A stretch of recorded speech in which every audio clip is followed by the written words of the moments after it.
you become spiritually dry and unfruitful. So, nagiging tuyo ka sa spiritual at hindi mabunga. So, ito ay ang distansya sa Diyos ay humantong sa tagtuyot sa kaluluwa. Ang spiritual na pagkatuyot ay hindi lamang isang pakiramdam. Ito ay isang tanda ng babala. Kapag pinabayaan natin ang presensya ng Diyos, nakikipag-compromise tayo sa kasalanan o umasa sa sariling lakas na nagsisimulang matuyo ang ating kaluluwa. Ang ating panalangin ay parang hungkang, walang laman. Ang ating pagsamba ay parang walang laman. Kulang at ang ating pagiging bunga. Tulad ng isang halaman na pinutol sa tubig, tayo ay nalalanta kapag tayo nahihiwalay sa pinagmumulan ng buhay na ang Panginoon Kristo. So kaya nga ito'y sinasabi sa banal na kasulatan na turning, ang pagtalikod sa Diyos ay umahantong sa isang buhay na walang bunga. Kahit na malapit na ang mga pagpapala, hindi mo ito matatanggap. Maaring may aktibidad na walang intimacy at galaw na walang paglaki. So kaya nga tulad na lamang sa halimbawa ni Samson, siya ay patuloy na kumikilos ng may lakas, hindi alam na iniwan na siya ng Panginoon.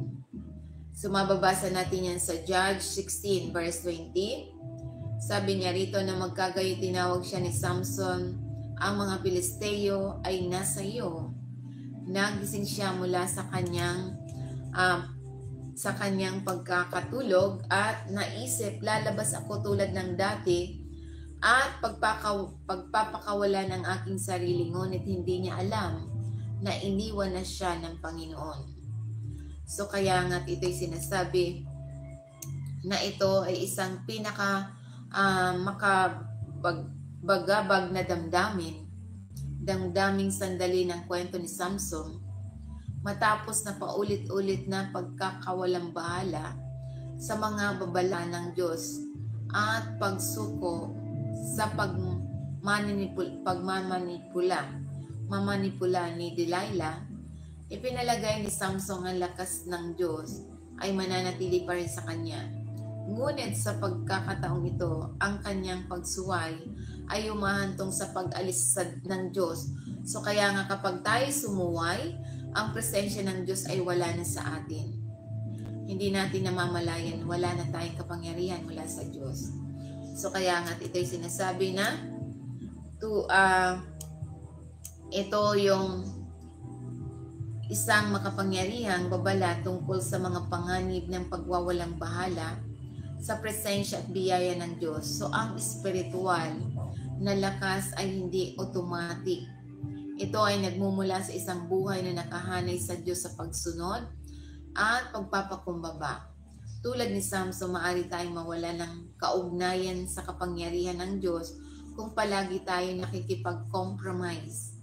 Ngunit ang mabuting balita ay tulad ni Samson ay kalaunan, ang awa ng Diyos ay maibalik pa rin tayo kapag tayo bumalik sa Kanya sa pagsisisi. So kaya nga ito'y maaari kang magmukhang abala para sa Diyos at maging ganap na walang laman sa loob. Kaya nga ito'y sinasabi sa banal na kasulatan na ang mangyayari kapag ang iyong puso ay tumalikod sa Diyos,